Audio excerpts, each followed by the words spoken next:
우리 하나님 홀로 영광 받으신 줄 믿습니다. 할렐루야. 우리 여름 성경학교 수련회를 앞두고 우리 교사들이 정말로 일찍부터 거의 지금 몇 달을 우리 준비하고 기도하는데, 우리가 같이 동력해서 정말로 우리 어린 아이들이, 또 어린 생명들이, 다음 세대가 든든히 굳건히 세워지는데 우리 모두가 동참하는 은혜가 있길 축복합니다. 오늘 함께 은혜받고 기도한 말씀의 제목이 생명수 강가에서, 이런 제목입니다. 오늘 지나면 다음 주가 되면 모든 게 끝이 나요. 이제 요한계시록이 대단은의 막을 내리는데, 다음 주에는 아멘 주 예수여 오시옵소서, 마라나타. 이제 우리가 거의 1년에 걸쳐서 요한계시록을 이제 마치게 되는데, 끝이 좋으면 다 좋다. 이제 끝을 다음 주에는 전교인이 다 왔으면 좋겠다 싶어요. 정말로 이제는 이단 사이비에 어떤 미혹에도 넘어가지 않고 요한계시록이 얼마나 하나님의 축복된 말씀이고 우리를 사랑했는가를 결론 내리기 때문에 그렇죠. 지난 시간을 잠깐 상고해보면, 지난 시간은 새하늘과 새 땅의 주인공 되자, 그런 제목이었잖아요. 새하늘, 카이노스, 우라노스, 완성된 하나님의 나라, 새롭게 완성돼서 완벽한 하나님의 나라의 주인공이 되는 비결이 무엇인가? 여러분, 누구든지 그리스도 예수 안에 있으면 새로운 피조물아, 보라, 이전 것은 지나갔으니 새 것이 되었도다. 할렐루야. 우리는 주 안에 있으면, 십자가 굳게 붙들고 있으면 우리는 새로운 피조물 되어서 새하늘과 새 땅의 주인공처럼 살 수 있게 된다 말씀하지요. 그래서 우리는 늘 주님 안에 있어야 돼요. 주님 안에, 주님의 십자가 붙들고 주님의 말씀 안에 거하고 그 말씀에 순종하는 자가 새하늘과 새 땅의 주인공 되기 때문이지요. 우리는 주님의 신부된 자잖아요. 주님의 신부된 우리가 주님과 동행하고 결혼하면 부부는 일심동체가 되니 주님과 함께 영원토록 하나님 나라 보좌에서 온 천하 만국을 통치하는 놀라운 강령도 함께 있게 되니 그 기쁨과 감격은 이루 말할 수 없게 되는 거죠. 왜요? 우리 주님이 다 이루었다 선언하셨기 때문에 그래요. 그 다 이루어 놓으신 새하늘과 새 땅 완성된 하나님의 나라, 부족함이 전혀 없는, 슬픔이나 애통함이나 헤어짐이나 고통이나 아픈 것 아무것도 없는 그 완벽한 하나님의 나라, 에덴 동산이 회복되는 그 곳에 주님과 함께 이제 우리는 복락만 누리면 되는 거예요. 그래서 우리는 결코 주님의 손을 떠나서도 안 되고 주님만 부여잡아야 됨을 우리에게 일깨워주는 말씀이죠. 그래서 우리는 어떻게 누리는가? 생명수 강가에서 누려야 돼요. 오늘따라 되게 울린다. 이게 무슨 뭘 하나 안 끈 거 아닌가?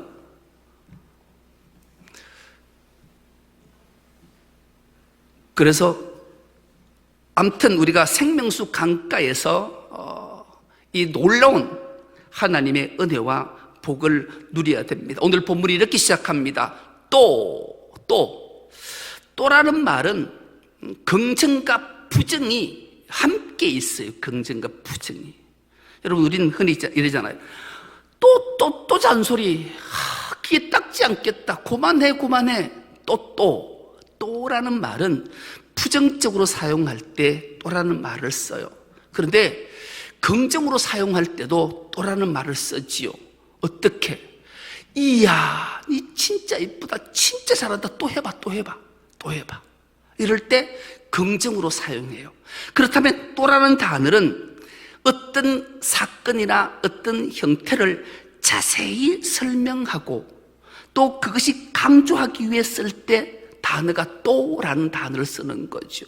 그래서 오늘 이 본문은 또라는 말은 새하늘과 새 땅의 주인공 된 자가 또 어떤 모습으로 생명수 강가에서 복락을 누릴 것인가를 강조하기 위해 오늘 또라고 시작하고 있는 거예요. 여러분, 새하늘과 새 땅, 새 예루살렘, 여기에 우리 신랑 되신 예수님과 부부 일심 동체가 되어서 하나님을 찬송하고 복락을 누리는 그래서 우리 모두는 주님과 한 몸 되어서 성전된 주님이 우리를 성전 삼으셔서 내 안에 자정하시고 나를 이끌어 가시니 얼마나 행복하냐고요. 그래서 우리는 성전된 주님과 성전인 우리가 늘 함께 동행해야 됨을 우리에게 일깨워주는 말씀이지요. 여러분, 늘 하나님께서 강조하고 기억하고 사모하라는 말씀을 늘 우리가 마음속 깊이 새기며 살아야 할 것을 우리에게 일깨워주는 말씀입니다. 오늘 말씀은 이렇게 시작합니다. 또 그가 수정같이 맑은 생명수의 강을 내게 보이니 하나님과 및 어린 양의 보좌로부터 나와서 길 가운데로 흐르더라. 강 좌우에 생명나무가 있어 12가지 열매를 맺되 달마다 그 열매를 맺고 그 나무의 잎사귀들은 만국을 치료하기 위하여 있더라. 이렇게 말씀해요. 여러분, 사도 요한이 밤모섬에 갇혀 있을 때 하나님이 그를 천사를 보내서 계시하잖아요. 아포칼립시스. 뚜껑을 열어서 덮개를 벗겨서 보여주신 거예요. 새하늘과 새 땅의 모든 것도 다 보여주시고 새 예루살렘을 다 보여주시고 완성된 그곳에서 어떻게 살아야 하는가. 오늘 또 수정같이 맑은 생명수 강을 보이는 거예요. 여러분, 생명수 강을 보이는데 그 강이 하나님과 어린 양의 보좌로부터 흘러나와요. 한번 여러분 상상을 한번 해보자고요. 그런데 그 길 좌우에는 생명나무가 있어요. 생명나무. 그리고 그 생명나무는 그 흐르는 생명수 강을 물을 받아서 달마다 아름다운 열매를 주렁주렁 맺는 거예요. 그 모습이 막 상상이 가시나요? 그러면 우리가 여기서 한 단어 하나를 탁 끄집어내면 생명나무가 또 어디 있지요? 혹시 기억하십니까? 생명나무가 있어요. 하나님이 태초에 천지를 창조하시고 에덴 동산을 창설하시잖아요. 그 에덴 동산 중앙에는 선악을 알게 하는 나무와 생명나무가 있더라. 이렇게 기록해요. 여러분, 선악을 알게 하는 나무, 생명나무. 선악을 알게 하는 나무를 향해 주님이 말씀하시죠. 하나님 말씀하시죠. 너는 저 선악을 알게 하는 나무의 열매를 따먹으면 안 된다. 저거 먹는 순간 반드시 죽는다. 그런데 사탄 마귀의 미혹에 넘어가서 불순종해서 그 실과를 따먹잖아요. 그리고 결국 그는 신락은 에덴을 잃어버려요. 그리고 다시 아담과 하와가 영생할까? 그래서 생명나무에 하얀금 두루도는 불칼을 둬서 접근하지 못하게 만들 때 선악을 알게 하는 나무 옆에 생명나무가 있었다라는 거예요. 그 창세기 2장에 이 생명나무가 등장해요. 이 생명나무가 무엇을 말하는가? 오늘 창세기 2장 9절에서 10절 말씀을 우리가 한번 띄워줄 텐데요. 한 목소리를 한번 합독해 보겠습니다. 시작. 여호와 하나님이 그 땅에서 보기 아름답고 먹기에 좋은 나무가 나게 하시니 동산 가운데에는 생명나무와 선악을 알게 하는 나무도 있더라. 강이 에덴에서 흘러나와 동산을 적시고 거기서부터 갈라져 내 근원이 되었으니. 여러분, 생명나무 강가, 여러분 오늘 본문에도 어린 양과 하나님의 보좌에서 생명수가 흘러나온다 하잖아요.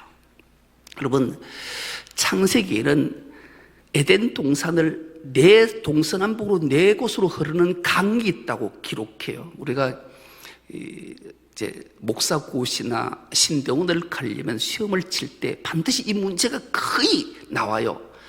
에덴 동산에서 흐르는 4강의 이름을 쓰시오, 이런 게 나와요. 그러면 이것을 외우는 게 쉽지 않잖아요. 그래서 저는 이렇게 외워서 손기대유 이렇게 손기대유를 하고 외우면 이 4강을 기억하게 되는 거예요. 첫째, 비손 강이 흘러요. 비손. 그리고 기는 기혼 강이 흘러요. 그리고 히데겔 강이 흐르고 유브라데 강이 흘러요. 그래서 손기대요, 그 중간에 끝 하나씩 꺼내서 하면 머리에 시험지 탁 받으면 손기대요 흐르는 4강을 기억하는구나. 이렇게 이 강이 각자 사방으로 흘러서 모든 생명들을 살려내는 놀라운, 여러분, 물 없이 살아갈 수 있는 사람이 어디 있겠냐고요. 밥은 굶어도 물이 없으면 못 살아가잖아요. 이 생명수가 우리에게 얼마나 귀한지, 그 생명수는 기쁨의 근원이 되고 생명수를 통해 죽은 생명들을 살려낸다 그러잖아요. 제2의 죄로 인해서, 불순종으로 인해서 잃어버렸던 신라근이 회복되는 역사, 창세기 2장에 있었던 사건, 그 사건이 이제 요한계시록에서 다시 생명나무인 생명수인 예수 그리스도를 통해서 모든 생명들이 다 살려내는 하나님의 놀라운 은총복, 이게 계시록의 결말이니, 계시록은 두려움의 대상이 아니라 우리에게 축복이요, 하나님의 사랑이요, 은혜요, 감격스러운 것으로 다 기결되어 있는 거죠. 왜요? 그 생명나무가 바로 우리 주 예수 그리스도 어린 양이시고 우리의 신랑 되시는 분이 바로 그분이시기 때문에 그래요. 그분이 만국을 치유하신다고 말씀하잖아요. 오늘 2절 하반절 보니 만국을 치유하기 위해 있더라. 여러분, 생명, 하나님은 십자가로 인류를 다 구원해 놓으셨다니까요. 이 구원해 놓은 십자가의 능력으로 믿고 순종하면 모든 어떤 죄를 지었든지 다 사함받고 구원함 있는 놀라운 역사가 있음을 우리에게 일깨워주는 말씀이에요. 그러시면서 이 치유하는 역사가 어떻게 일어나는가? 3절 5절입니다. 다시 저주가 없으며 하나님과 그 어린 양의 보좌가 그 가운데 있으리니 그의 종들이 그를 섬기며 그의 얼굴을 볼 터이요 그의 이름도 그들의 이마에 있으리라. 다시 밤이 없겠고 등불과 햇빛이 쓸데없으니 이는 주 하나님이 그들에게 빛이심이라. 그들이 세세토록 왕노릇하리로다. 이렇게 결론 내고 있습니다. 주님의 말씀이지요. 주님이 이 사도 요한에게 다 들려주신 말씀, 기막힌 말씀이, 이 말씀을 사도 요한에게 오늘 기록하기 전에 요한복음 7장 37절에서 49절의 이 말씀을 요한에게 그대로 제자들에게 들려주셨던 것을 요한이 다시 또 들었을 때 얼마나 감격스러웠을까요? 요한복음 7장 37절에서 39절 말씀도 우리가 한 목소리로 한번 합독해 보겠습니다. 시작. 명절 끝날 곧 큰 날에 예수께서 서서 외쳐 이르시되 누구든지 목마르거든 내게로 와서 마시라.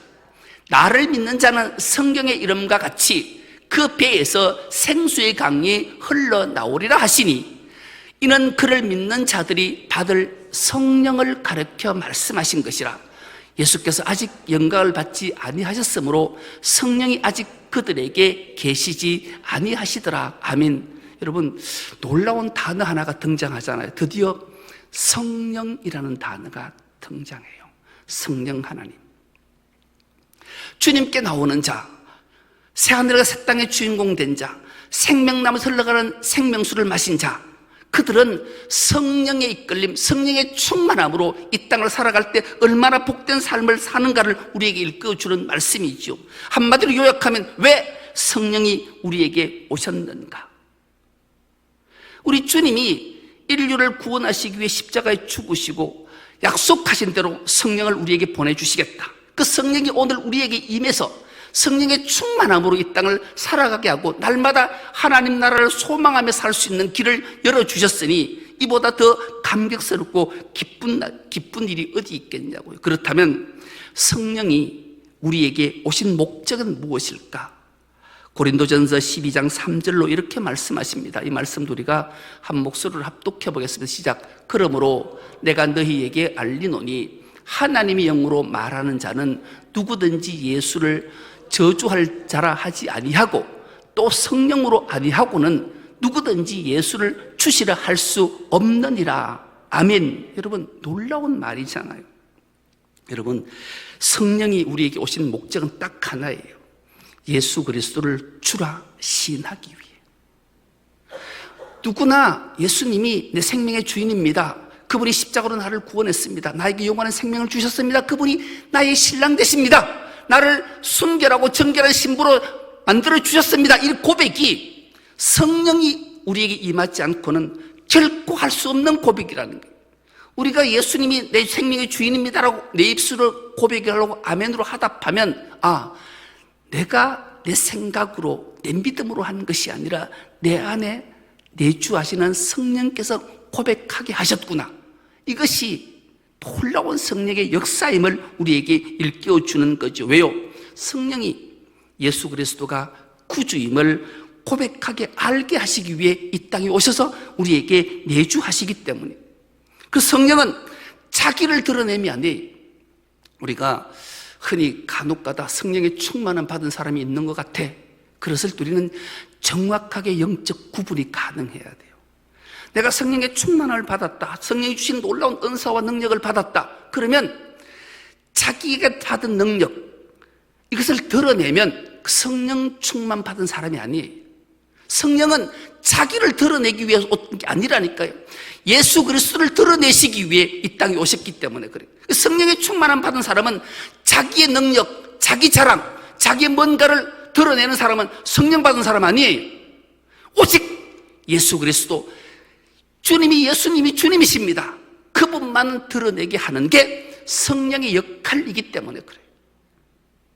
그래서 우리는 성령 받은 사람이 목소리가 달라지고 뭐 이상한 사랑하는 게 성령 받은 사람이 아니, 오직 나를 통해 예수님이 십자가로 나를 구원했고 그분이 생명의 주인이다, 이것만 드러내게 하는 거죠. 그래서 성령의 충만함을 받으면 가장 먼저 겸손해져요. 겸손해져. 왜요? 나를 드러냄이 아니기 때문에, 오직 나를 통해서 예수 그리스도가 구주임을 드러내기 때문에 나는 낮아지고 주님만 높아져야 되기 때문에 그래요. 그래서 우리는 기가 막힌 것을 알 수 있어요. 누구가 성령 충만함을 받았는지. 그래서 겸손하게 되고 지배받게 되고 통치받게 되는 거죠. 그래서 성령이 충만한 교회는 잠잠해요. 평온해요. 평강이 있는 게, 덜 겸손하고 남을 나보다 낮게 여기는 게 풍부해져요. 교회가 시끄러운 것은 성령이 충만하지 않기, 성령의 지배를 받지 않기 때문에 시끄러운 거예요. 여러분, 시끄러울 수 있어요. 누구나 성령의 충만함을 다 받을 수는 없잖아요. 그럴 때 성령 충만함 받은 사람이 시끄럽다면 그 시끄러움을 누를 수 있어야 돼요. 예를 들면 그런 거죠. 요즘은 그 핵가족 시대다 보니까 가족이 많으면 서너 명, 네다섯 명 이래 살잖아요. 우리 때만 해도 막 3대가 같이 살면 뭐 7남매, 9남매 놓고 막 이러면 집안에 아이들이 막 벅적벅적 하잖아요. 그러다가 형제들이 많으면 싸워요, 안 싸워요?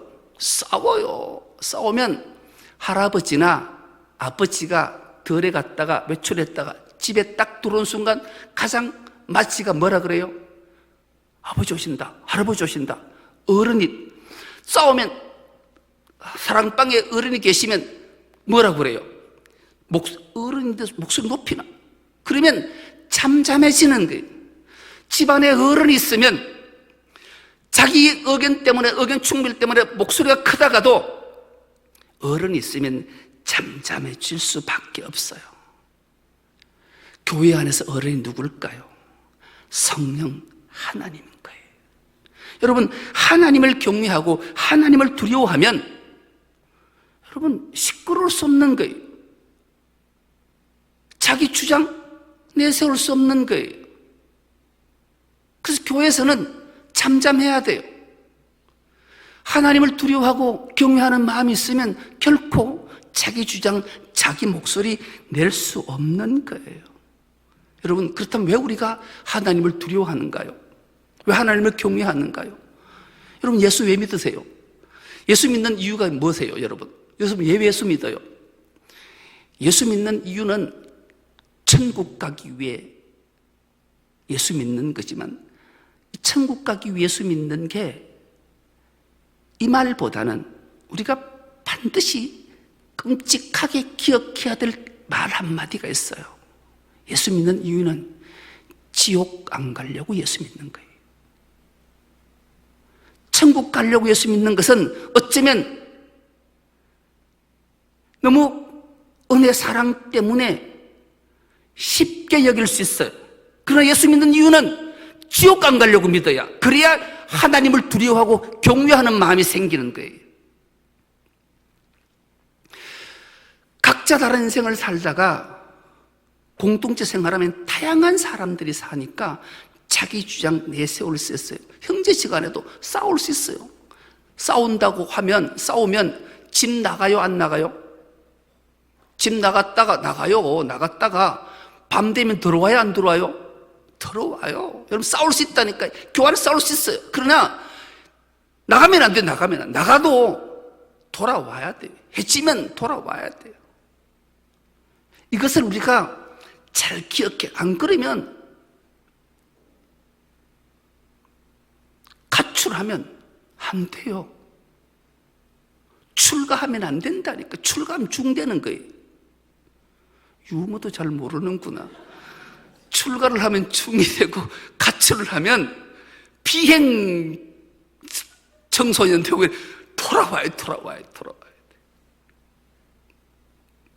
그래서 우리가 누군가가 집 나가면 그래서 우리가 해마다 이런 양 착해하고 뭐 이런 이유가 거기 있는 거예요. 싸울 수 있다니까요. 싸울 수 있죠. 그러나 집 나가면 안 돼요. 집 나갔다 그래도 밤 되면 돌아와야 돼요. 그럼 또 싸운 뒤에 비 온 뒤 땅이 굳어진다고 또 이해하고 서로 품고 이럴 때 참 기쁨과 사랑을 누리잖아요. 그런 하나님을 경외하는 마음, 두려워하는 마음이 있다면 우리는 그렇게 행복하고 우리 주님이 내 생명의 주인입니다 고백하는 자에게는 참 복락이 누리고 생명수 강가에서 행복한 삶을 살게 된다 말씀합니다. 그렇다면 그 생명수 강가에서 어떻게 사는가 보니까 주님을 섬기며 살기 위함이라. 오늘 3절 마지막 절에 보니까 그의 종들이 그를 섬기며 주의 종들 주의 백성 모든 자가 주님을 섬긴다. 주님을 섬기는 게 뭘 하는 걸까요? 두말할 것 없이 예배예요. 하나님을 섬기는 건 예배지요. 여러분, 최고의 감격이 예배의 자리를 사모하고 예배 드릴 때 기쁨과 감격이 충만해야 돼요. 막 세상에서 시름, 걱정, 근심거리 다 가지고 나왔을 때 예배하면 드리고 나면 다 해결받아야 된다니까요. 영과 진리로 예배하고 열심히 예배하면 하나님이 성령이 충만해서 성령의 지배함으로 그 전능하신 엘로힘의 하나님이 우리의 모든 영육의 질병을 다 치유하시고 마음에 참된 평강을 주시기 때문에 그래요. 그래서 우리는 진짜 감격은 예배에서 예배를 회복할 때 다 이루어지기 때문에 여러분, 예배를 잃어버리면 감격이 없어요. 눈물이 없어요. 기쁨이 없어요. 회복이 없어요. 평강이 없어요. 그러나 예배를 회복하면 감격이 있어요. 눈물이 있어요. 기쁨이 있어요. 회복이 있어요. 평강이 있어요. 우리 모두는 이 예배를 회복해서 이 감격, 눈물, 기쁨, 회복, 평강을 누리는 은혜가 있길 축복합니다. 이것이 생명의 기쁨의 감격을 누리는 비결이기 때문에 그래요. 그래서 오늘 또 힘들지만 이 수요일을 주님 앞에 나와 찬양하고 예배하는 이유도 거기 있는 거죠. 우리가 늘 예배의 자를 사모하며 오늘 또 우리 눈물로 주의 영광을 드러내며 또 특별히 우리 오늘 이 밤은 교사들이 나와서 찬양하고 기도할 때 그 기도에 그 눈물이 주의 눈물병에 담겨져서 생명의 기쁨과 감격을 누리는 우리 교사들과 우리 중성교회 모든 건속 다 될 수 있기를 간절히 기도합니다.